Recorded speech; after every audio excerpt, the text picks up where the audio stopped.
Assalamualaikum warahmatullahi wabarakatuh. Hello everyone, how are you today? I'm very happy to be with you again.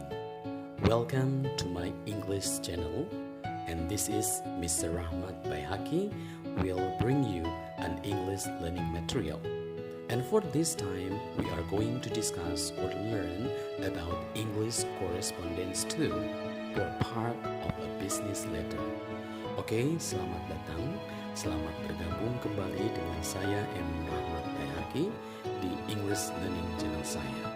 Oke, pada kesempatan kita hari ini kita akan membahas tentang English correspondence untuk bagian yang kedua. Dan materi yang akan kita bahas adalah part of a business letter atau bagian-bagian dari sebuah business letter. Okay, students, now let's begin.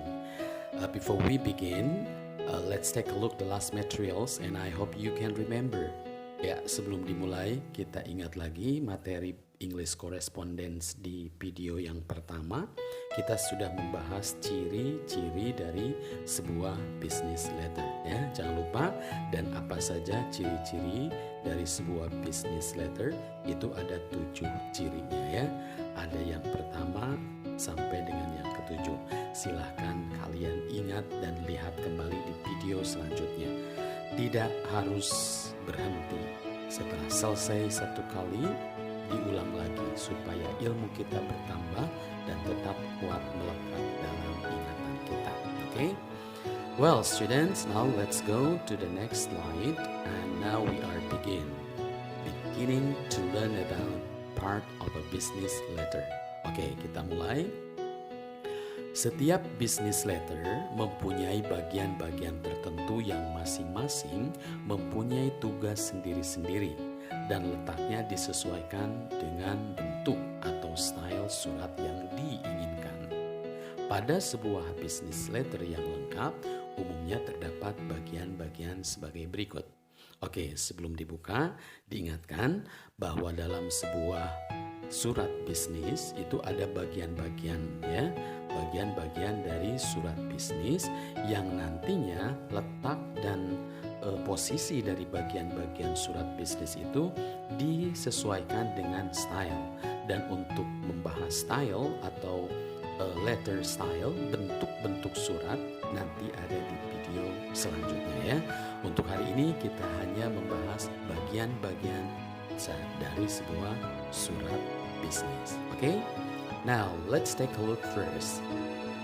Untuk bagian-bagian surat bisnis, there are 11 parts of a complete business letter. Okay? There are 11 parts.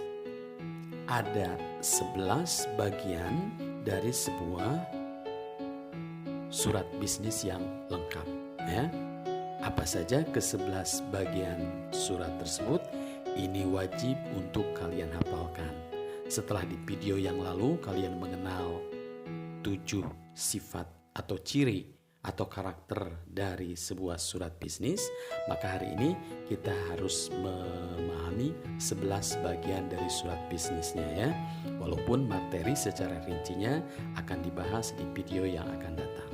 Oke, students, apa saja yang menjadi 11 bagian dari sebuah surat bisnis? Now, let's take a look this table. Nah, ini kita lihat tabel berikut. Ada nama bagiannya dan ada artinya. Yang pertama ada heading atau letterhead. Oke, diucapkan heading atau letterhead yang artinya kepala surat atau kop surat, dan ini biasanya sudah printed ya. Yang namanya printed itu berarti dicetak. Sudah ada ya, perusahaan, tiap instansi ya, baik itu sekolah, hotel, dinas dan sebagainya pasti mempunyai kop surat, dan itu namanya letterhead atau heading. Yang kedua ada deadline. Deadline itu artinya tanggal surat tapi tanpa nama kota. Kenapa tanpa nama kota? Karena nama kotanya biasanya ada di heading. Nah, untuk rincian bagian-bagian surat ini di video yang akan datang kita bahas. Hari ini kalian harus mengenal dulu ke-11 bagian dari sebuah surat bisnis ya. Oke, yang ketiga ada reference line. Reference line yaitu tanda tangan dan pengetik surat ya. Di mana tempatnya, di mana posisinya nanti dilihat di contoh surat bisnis yang akan kita tayangkan di video yang akan datang ya. Yang keempat ada inside address. Oke, inside address. Nama dan alamat pada surat. Oke, inside address. Yang kelima, attention line. Attention line, baris untuk nama orang yang dituju jika perlu. Nah, ini bagian yang kelima ini bisa ada, bisa juga tidak ada. Kalaupun mau silahkan dicantumkan, kalaupun tidak bisa dilewatkan ya. Kalau yang keempat itu wajib mutlak ya, inside address, nama dan alamat pada surat. Karena ciri-ciri surat seperti yang kemarin dibahas, ada yang pertama itu jelas ya atau clear. Kepada siapa surat itu ditujukan dan dari siapa. Nah, maka inside address itu juga harus ditulis dengan lengkap. Posisinya di mana nanti kita lihat. Oke. Next, number 6 ada salutation. Salutation, salam pembuka. Oke. Salam pembuka ya. Jadi ketika kita berkirim surat, kita harus memberikan salam. Bagaimana bentuk salam pembuka? Itu juga kita tunggu nanti ya.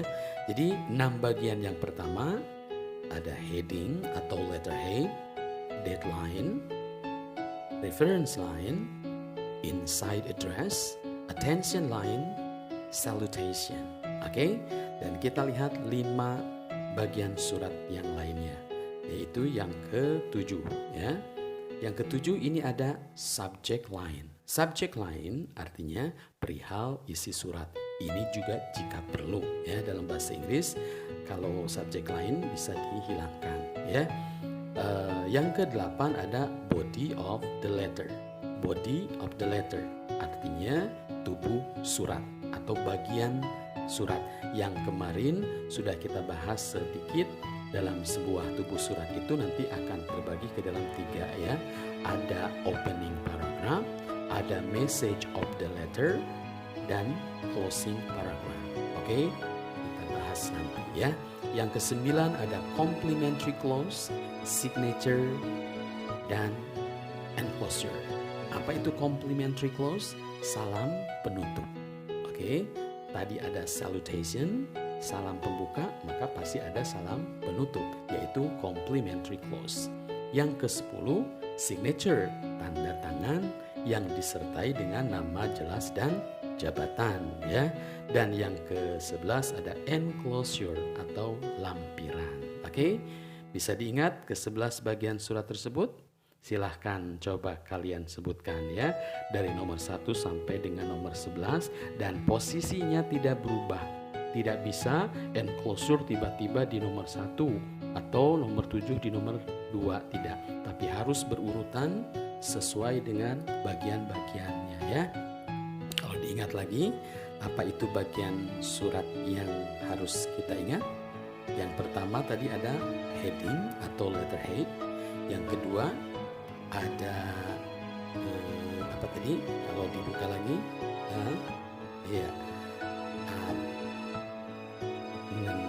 Oke ya, nah ini heading atau letter head, 2 deadline, 3 reference line, 4 inside address, 5 attention line, 6 salutation, dan yang ketujuhnya adalah subject line, 8 body of the letter, 9 complimentary clause, 10 signature, dan 11 enclosure ya.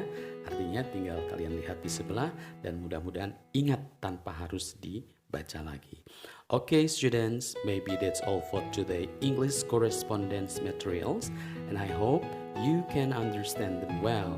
Remember, always practice your English, okay? Try, pray, practice, and use, because no one can make your English better but you yourself. Walaupun ini berkaitan dengan surat menyurat ya. Okay, thank you for your attention. Goodbye now and Assalamualaikum warahmatullahi wabarakatuh.